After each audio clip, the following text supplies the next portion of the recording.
box with an open top is formed by cutting squares out of the corners of a rectangular piece of cardboard and putting up the sides. If x represents the length of the side of the square that is cut, and when it's folded, it becomes height definitely.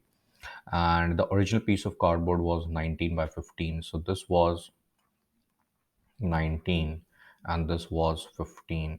So we have to find the size of the square so that the volume is 308 cubic inch.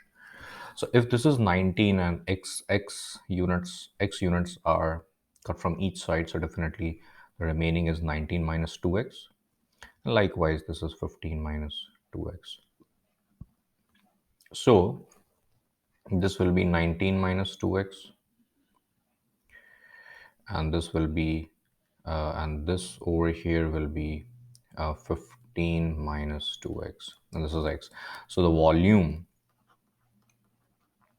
is going to be length times width times height.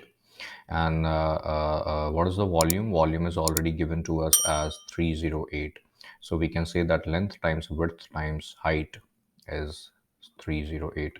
So all we have to do is plug in the value of length, width, and height, which we already have in terms of x, which is 19 minus 2x,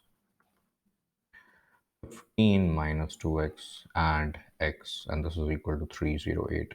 So definitely this will result on a cubic equation. So I got to take the help of a calculator here. So let me just grab one.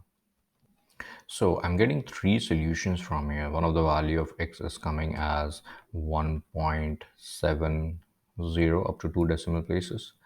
Another value of x is coming as 4, and another value of x is coming as uh, 11.30 up to 2 decimal places.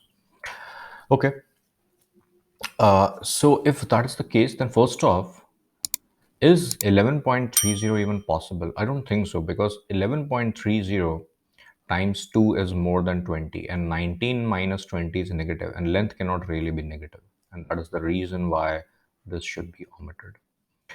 1.70 is absolutely fine, and so is 4, because at both the values there are a real, I mean, there are practical length and width which are coming. So I would say that x equal to 1.70 up to 2 decimal places and x equal to 4, both the units are in inches, are allowed solutions. So these are the two solutions.